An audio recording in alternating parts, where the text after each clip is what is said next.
आटे की रोटियां। वैसे तो संगमपुर गांव में आटा चक्की थी और भी 3-4 दुकानें थी, पर गांव के लोग सबसे ज्यादा रामलाल की दुकान से ही आटा खरीदते थे। रामलाल कहाँ थे 2 दिन से? साली की शादी में दूसरे गांव गया हुआ था भैया जी। अच्छा, तभी 2 दिन दुकान नहीं खुली। लाओ 10 किलो आटा तोल दो। कल घर में आटा खत्म हो गया, दूसरी दुकान से मजबूरी में 1 किलो आटा ले गया। एक टाइम रोटी बनाई, किसी ने ठीक से खाई भी नहीं। तुम्हारी चक्की के आटे में और गांव की बाकी चक्कियों के आटे में जमीन आसमान का फर्क है भैया। भैया जी, अब आपको खुद ही फर्क पता चल गया होगा महंगे और सस्ते आटे की रोटियों में। आप कहते हो ना मेरी दुकान का आटा बाकी दुकानों से महंगा क्यों है, बस यही वजह है। मुझे एक दिन ग्राहक नहीं बुलाना। मैं ईमानदारी से काम करता हूँ ताकि मेरे ग्राहक मुझे छोड़कर कहीं ना जाए। मैं भी अपने ग्राहकों की पसंद नापसंद और सेहत का पूरा ख्याल रखता हूँ। भैया जी, भले ही महंगा आटा बेचता हूँ पर नंबर 1 गेहूँ इस्तेमाल करता हूँ।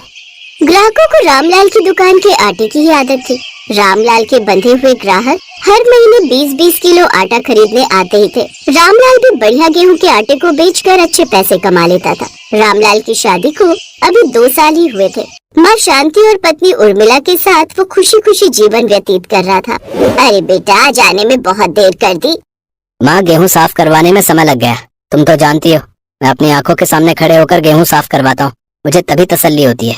तुम भी अजीब हो। अरे नौकर किस लिए रखे हुए हैं, अपने आप उन्हें साफ करने दिया करो, तुम क्यों खड़े रहते हो? उर्मिला, अपने काम के लिए साथ खड़ा होना पड़ता है, वरना नौकर जल्दबाजी में काम करते हैं। अगर मैं साथ में खड़ा होता हूँ तो वह तसल्ली से गेहूं को साफ करते हैं। मैं नहीं चाहता कि मेरी जरा सी भी भूल की वजह से मेरा काम खराब हो। गाँव के सारे ग्राहक मेरी ईमानदारी और बढ़िया आटा देखकर ही तो मेरी दुकान पर आते हैं। बिल्कुल सही कहा राम बेटा, ईमानदारी से किया गया काम हमेशा सफलता दिलाता है, और यदि किसी भी काम में बेईमानी आ जाए तो फिर उस काम को बर्बाद ही समझो। मेरा बेटा ईमानदारी से काम करता आया है और हमेशा ईमानदारी से ही काम करेगा, और ईश्वर उसे आगे भी ऐसे ही सफलता देंगे। रामलाल और उसकी माँ ईमानदारी पर बहुत विश्वास करते थे।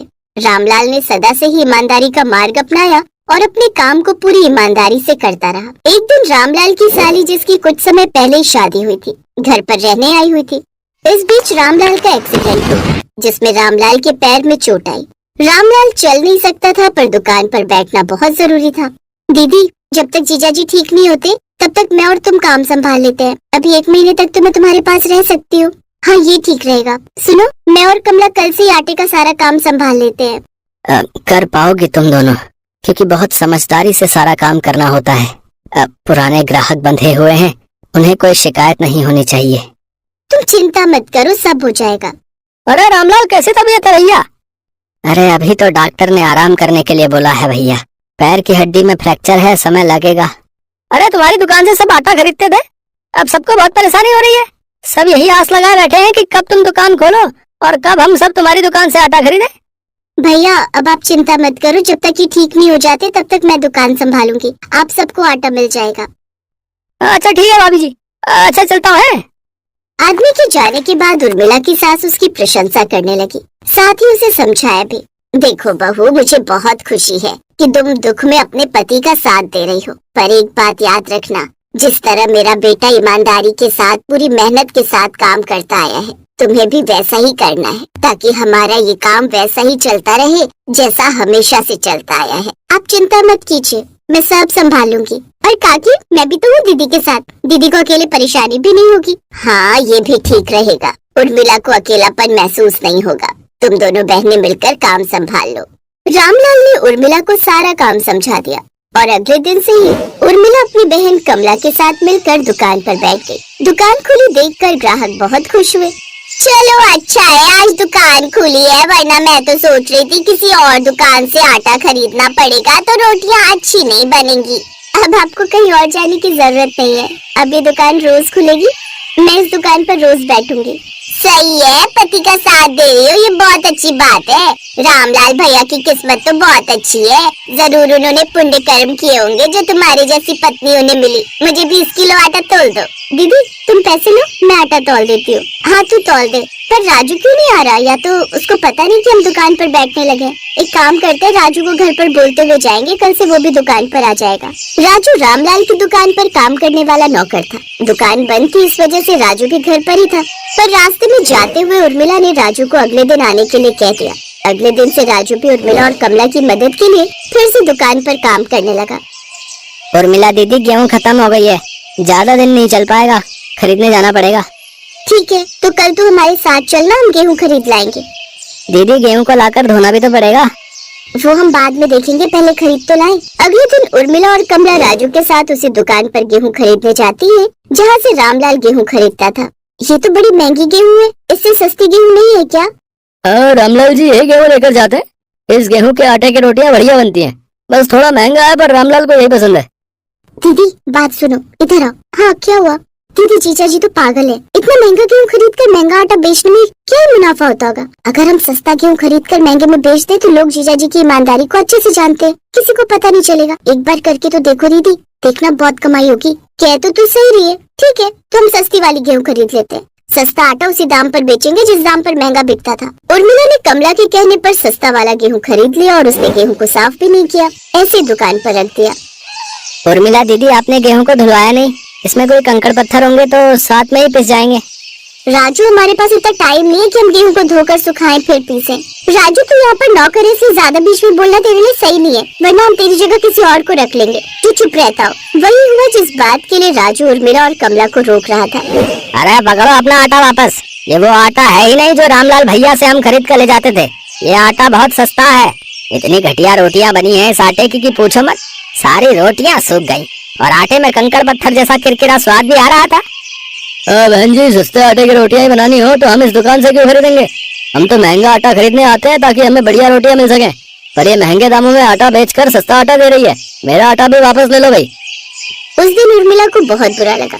उसकी एक गलती की वजह से सारे लोग आटा वापस करके गए, जिससे उर्मिला को बहुत नुकसान हुआ। दीदी कहाँ जा रही हो? रुको तो, महंगी और बढ़िया गेहूं लेने जा रही हूँ ताकि दुकान पर फिर से वही आटा बेच सकूं जो तुम्हारे जीजा जी बेचते आए हैं। राजू चल मेरे साथ चल, ये सारी गेहूं वापस करनी और इसकी जगह वही गेहूं खरीद कर लाएंगे जो तुम्हारे मालिक खरीदते आए हैं। गेहूं को अच्छे से साफ करके धोकर सुखाकर फिर दुकान पर पीसना, कोई भी गड़बड़ नहीं होनी चाहिए। कमला तो दुकान पर बैठ, मैं राजू के साथ होकर आती हूँ। उर्मिला को पता था कि आज जो गलती हुई है अगर उसे दोबारा दोहराया गया तो उसके पति का बना बनाया व्यवसाय और बनी बनाई इज्जत खराब हो जाएगी। उसने अपनी गलती को सुधारा और सस्ता आटा बेचना बंद कर दिया। अब वो वही आटा बेचती थी जो रामलाल बेचा करता था। कुछ समय बाद जब रामलाल ठीक हो गया तब वैसे का वैसा ही उसका काम मिला जैसा वो हमेशा से करता आ रहा था। काम और कमाई में कोई कमी नहीं हुई।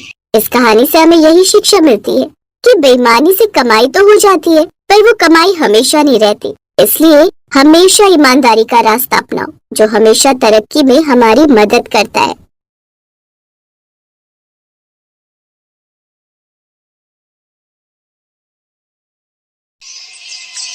कार चला रहा अभिषेक अपनी माँ और पत्नी के साथ बाजार जा रहा था। कुछ देर बाद वो लोग आजादपुर मंडी से होकर गुजरने लगे तो आशा दीदी झट से अपने बेटे से बोली, अरे बाप रे अभिषेक बेटा, गाड़ी जल्दी जल्दी भगा ले, आगे मंडी आने वाली है, कहीं सब्जियों को देखते ही तेरी बीवी का दिमाग फिर से खराब हो जाए और उन्हें लेने की जिद करे। बिल्कुल सही कहा माँ। कार में बैठी रिया खामोशी से उनकी ये बातें सुन रही थी। कुछ देर बाद उनकी गाड़ी सब्जी मंडी से होकर गुजरती है जहाँ काफी सारे सब्जी के ठेले लगे हुए थे। सब्जी के उन ठेलों को देख रिया का चेहरा मायूस और आंखें नम हो जाती हैं। वो धीमे से स्वर में बोलती है, सुनिए ना, वो एक आधी सब्जी। शट अप यार रिया, तुम्हारे ड्रामे फिर शुरू हो गए। मना कर दिया ना नहीं लेनी सब्जी। मेरा बड़ा मन है जी, मैंने कब से हरी सब्जी नहीं खाई। और आगे खाने के बारे में सोचना भी मत, समझो तुम्हारे इन सब्जियों से अब नाता टूट चुका है। बिल्कुल सही कहा बेटा तुमने। और रिया बहू, अब तुम अपने मायके में नहीं बल्कि ससुराल में हो समझी, तो यहाँ तुम्हें हमारे हिसाब से चलना होगा, वही खाना होगा जो सब खाते हैं। और इतना ही शौक है ना सब्जियां खाने का, तो ऐसा करो तुम ना आटे की सब्जी बनाकर खा लिया करो। उन सब की बातें सुनकर रिया की आंखें नम हो जाती हैं। मुरझाए हुए चेहरे और नम आंखों के साथ वो गाड़ी में बैठी हुई उन सब्जियों के ठेले को बड़े गौर से देख रही थी। तभी उसकी पलकों से आंसू की बूंदें गिरने लगती हैं, तो वो सबसे अपना दुख छुपाए उन आंसुओं को पूछती है। कुछ देर बाद वो चिकन और फिश मार्केट पहुंच जाते हैं। वाह वाह, आ गई हमारी मंजिल, ये है बहू तेरी हकीकत, और अब तू इसे जितना जल्दी अपना ले वही तेरे लिए सही है। अभिषेक बेटा ऐसा कर दो, 2 किलो फ्रेश चिकन और 2 किलो मछली करवा ले। हाय, मेरे तो सोचते हुए अभी से मुंह में पानी आ गया। अभिषेक जल्दी से जाकर 2 किलो चिकन और 2 किलो मछली पैक करवा लेता है और बेचारी रिया अपनी नाक को दोनों हाथों से ढककर एक कोने में खड़ी थी। कुछ देर बाद वो सब लेकर वो लोग अपने घर आ जाते हैं। वाह वाह, लगता है आज तो खूब सारा गोश्त आया घर में। भाभी ऐसा करना, मेरे लिए तो तुम चिकन बिरयानी बना देना और मेरे लिए मछली के पकौड़े बहू। भाई मैं तो हमेशा की तरह अपना वही फेवरेट चिकन रोस्टेड ही खाऊंगा, इसीलिए मेरे लिए तो तुम वही बना देना। इसी तरह सभी अपनी अपनी फरमाइश बताकर चले गए, लेकिन किसी ने एक बार भी रिया की फरमाइश जानने की कोशिश नहीं की कि वो क्या खाना चाहती थी। मेरी पसंद का तो किसी को ख्याल ही नहीं। रिया सबकी पसंद का खाना बनाकर उन्हें देती है और खुद भी मन मार कर वही खाती है। दरअसल रिया के ससुराल वालों को नॉनवेज खाने का बड़ा शौक था और इसलिए उसके यहाँ हर वक्त फ्रिज बस मीट मच्छी से भरा रहता। जबकि रिया एक किसान की बेटी थी जिसने बचपन से ही अपने खेत में उगने वाली सब्जियां ही खाई थी, लेकिन जब से वो ब्याह कर अपने ससुराल के आई वो तो जैसे सब्जियों की शक्ल ही भूल गई। ना जाने कैसी लत है यहाँ सबके इस नॉनवेज को खाने की। कद्दू पालक बैंगन गोभी ये सब तो अब बस सपने में ही दिखते हैं या माँ के घर जाकर नसीब होते हैं। यहाँ तो सबको बस इस नॉनवेज से ही प्यार है। सब जहाँ बड़े मजे से वो नॉनवेज खा रहे थे, वही बेचारी रिया थोड़ी सी बिरयानी के चावल खाती है जिन्हें वो मन मार कर खा रही थी। ऐसे कुछ दिन बाद एक रोज गली में सब्जी वाला आता है। गोभी बैंगन सीताफल बीन्स ले लो। सब्जी वाले की आवाज सुनकर रिया झट से अपनी सास के पास जाती है। माँ जी वो सब्जी ले लो ना। चुप कर, कोई जरूरत नहीं है, हमारे यहाँ कोई भी ये घास फूस नहीं खाता, समझी? हम क्या तुझे भेड़ बकरी लगते हैं जो तू हमें ये चारा खिलाने पर तुली हुई है? लेकिन माँ जी सब्जियों में बुराई ही क्या है, उनसे भी तो हमें कितने सारे जरूरी पोषक तत्व मिलते हैं।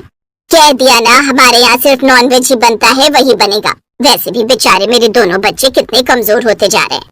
नहीं नहीं, हमारी रसोई में तो यही पकेगा, फिर चाहे किसी को खाना हो या ना खाना हो। सास को अपने बेटा बेटी की फिक्र थी लेकिन अपनी बहू की नहीं। एक बार फिर बेचारी बहू अपना मन मार कर उन सब की पसंद का मीट बनाने लगती है।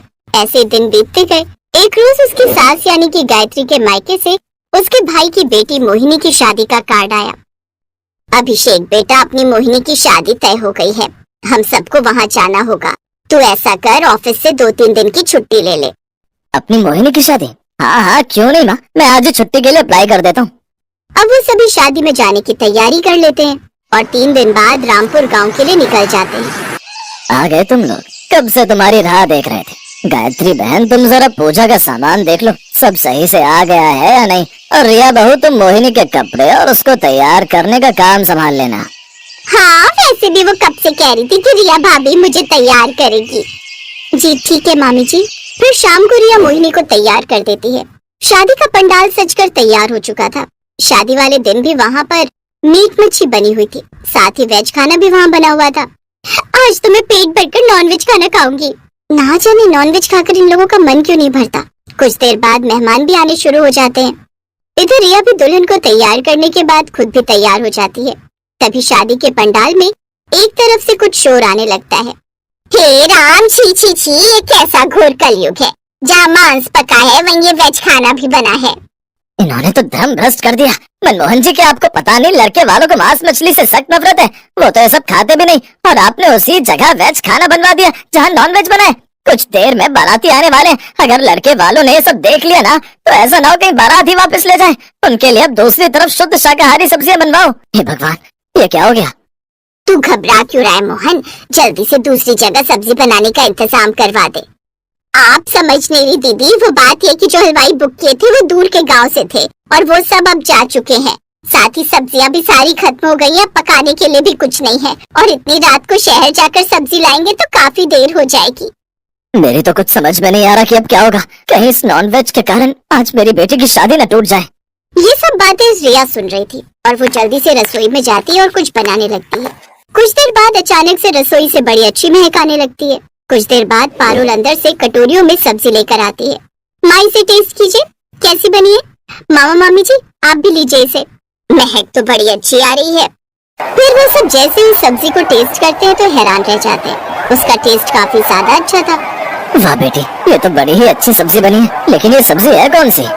टेस्टी तो होगी, मेरी भाभी ने जो बनाई है। तभी रिया भी बाहर आ जाती है। बहू सब्जी तो बड़ी ही कमाल की बनी है, लेकिन ये सब्जी है कौन सी? घर में तो कोई सब्जी थी ही नहीं। मामी जी ये आटे की सब्जी है। क्या बहू, आटे की सब्जी? हाँ माँ जी, खाने के लिए तरस गई थी। अपने मायके में मैं यही सब खाकर बड़ी हुई थी, लेकिन यहाँ आप घर में सब्जी लाती नहीं थी और नॉनवेज मुझसे खाया नहीं जाता था, इसलिए मैंने YouTube पर देखकर ये आटे की सब्जी बनाना सीखा। ये राजस्थानी डिश है जिसे चक्की की सब्जी भी कहा जाता है। किसी जमाने में ये सब्जी सिर्फ राजस्थान की रॉयल फैमिली के लिए बनती थी। वाह बहू, तूने तो कमाल कर दिया। सच में मुझे नहीं पता था मेरी बहू इतनी होशियार है। बहू, हमसे गलती हो गई जो हमने तेरी पसंद का ख्याल नहीं रखा, लेकिन अब से मैं वादा करती हूँ, अब से हमारे घर में सब्जियाँ भी आएंगी। तुझे हमें ऐसी टेस्टी सब्जी बनाकर खिलानी होगी। हाँ, ये सुनकर रिया खुश हो जाती है। मैं वादा करती हूँ माँ जी। कुछ देर बाद बारात आ जाती है और लड़के वाले और बाराती भी जब वो आटे की बनी हुई सब्जी खाते हैं तो हैरान रह जाते हैं। हमें खुशी है कि हमने इतने अच्छे घर में रिश्ता जोड़ा। वो सभी उनकी खूब तारीफ करते हैं और खुशी खुशी मोहिनी को विदा करने जाते हैं। उस दिन के बाद अब रिया की सास भी अपने घर में सब्जियां लेकर आती, साथ ही कभी कभी उससे आटे की सब्जी बनाने को भी कहती। अब रिया अपने ससुराल में खुश थी। उसकी आंखों में आंसू नहीं बल्कि चेहरे पर खुशी थी। लेकिन सच्चाई तो ये है कि आज भी ससुराल में हर औरत की यही कहानी है। वो अपनी पसंद की सब्जी खाने के लिए तरस जाती है। उसे आज भी अपनी पसंद को पीछे रखते हुए, सब जिम्मेदारियां निभाते हुए अपने परिवार की पसंद का ध्यान रखकर ही खाना बनाना होता है और बहू को मजबूरी में वही खाना होता है। परिवार की पसंद का ख्याल रखते रखते कहीं न कहीं बहू अपनी पसंद तो जैसे भूल ही जाती है। इसलिए उसकी पसंद का ध्यान रखें, क्योंकि असल में उस परिवार की रीढ़ तो वही है जिससे घर आंगन खुशहाल रहता है।